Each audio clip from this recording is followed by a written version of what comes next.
हाँ जी बेटा, अब हम करते हैं जी question number 24, learning by doing statistics का dispersion chapter class 11th chapter भी 11th। Question number 24 standard deviation के हमने स्टार्ट किए हुए हैं लर्निंग बाय डूइंग के। क्वेश्चन नंबर 24 में standard deviation and their coefficient find out करना है। ठीक है जी, कोफिशिएंट। और यहाँ से देखिए साइज एंड फ्रीक्वेंसी। बेटा कई बार क्या होता है, फ्रीक्वेंसी देखो यहाँ से तो हमें एस्टिमेशन हो रहा है कि फ्रीक्वेंसी भी गिवन है, इट मीन्स ये डिस्क्रीट सीरीज का क्वेश्चन है। पर ये कंपल्शन नहीं है कि फ्रीक्वेंसी कीवर्ड लिखा ही लिखा होगा। कई बार फ्रीक्वेंसी कीवर्ड नहीं लिखा होता, वैसे ही दो वेरिएबल्स के नेम दे दिए जाते हैं। तो हमने अपना थोड़ा सा लॉजिक सा लगा के देखना है कि भी अगर सिंगल वेरिएबल है तो इंडिविजुअल सीरीज का डाटा है, टू रेलेवेंट वेरिएबल गिवन है। ठीक है, जैसे ऊपर वाले में कुछ रेलेवेंसी नहीं थी कि अगर देते या ना देते कोई फ़र्क नहीं पड़ता था, पर यहाँ हमें पता लग रहा है कि दो वेरिएबल्स का डाटा अगर फ्रीक्वेंसी कीवर्ड नहीं यूज़ किया हुआ पर दो कीवर्ड्स यूज़ किए हुए हैं तो हमने आइडिया लगा लेना कि वो डिस्क्रीट सीरीज़ का है। ठीक है, हर बार ये नहीं होगा कि फ्रीक्वेंसी कीवर्ड आपको मिलेगा। और बेटा एक थोड़ी सी या ना एक दो मिस्टेक्स की हुई हैं, आप भी अपनी बुक्स में ठीक कर लेना। देखो ये एफ़ के साथ फाइंड आउट कर रहा है ना सारा क्वेश्चन। अपना कौन सा था, ये भी डिस्क्रीट, हाँ जी डिस्क्रीट का ही है ना, एक्स एंड एफ आ गई ना फ्रीक्वेंसी। यहाँ पर फॉर्मूला में एफ लगा लेना बस, बाकी सारा ठीक है क्योंकि ऊपर इन्होंने क्या किया हुआ है एफ डी एक्स का स्केयर। ठीक है, सिग्मा एफ डी एक्स, देखो यहाँ से भी पता लग रहा है sigma f d x square upon n minus sigma f d x upon n का होल स्केयर और कंप्लीट का स्केयर रूट। ये स्टैंडर्ड डेविएशन का एक यहाँ मिस्टेक है, थोड़ी सी यहाँ ठीक कर लेना।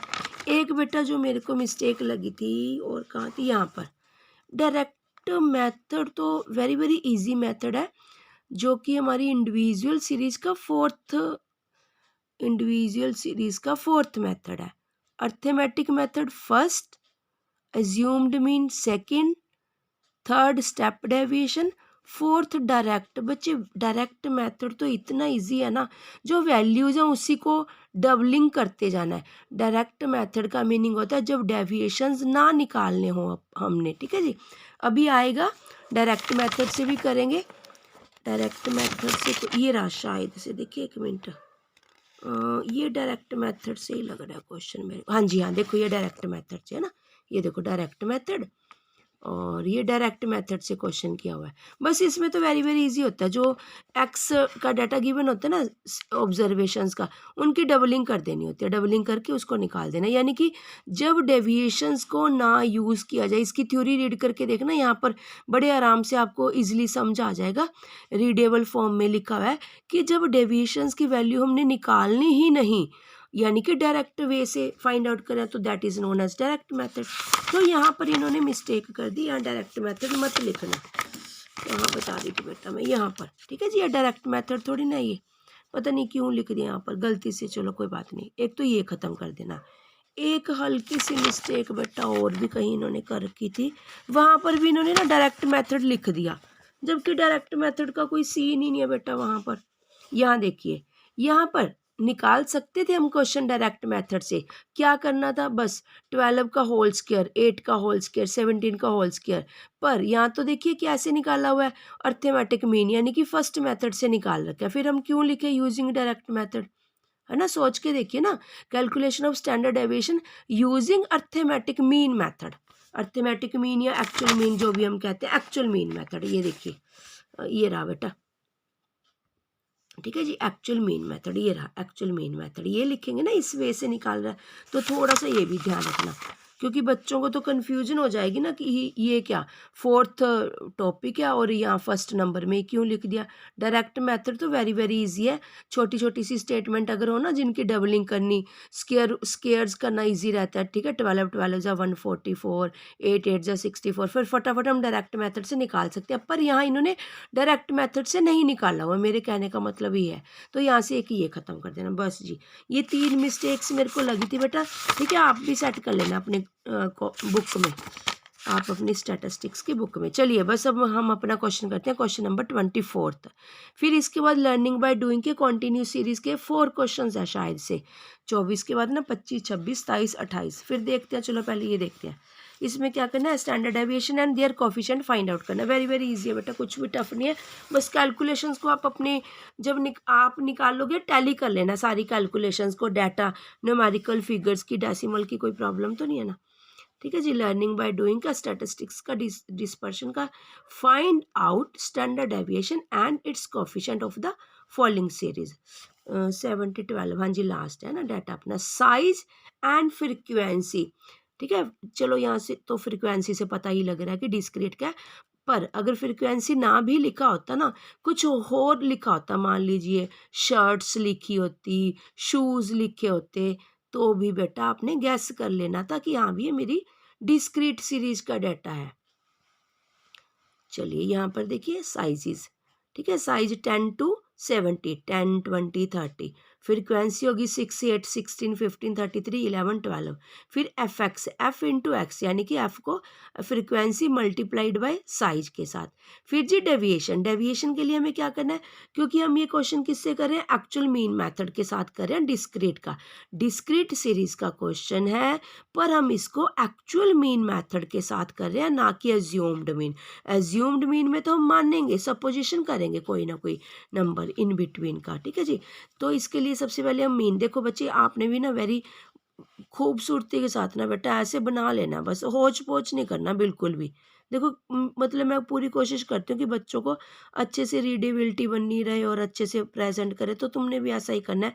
फर्स्ट पॉइंट पे मीन फाइंड आउट कर दिया, सेकंड पॉइंट पे बेसिकली 2 क्वेश्चंस पूछे गए हैं क्वेश्चन में, स्टैंडर्ड डेविएशन फाइंड आउट करना और कोफिशिएंट फाइंड आउट करना।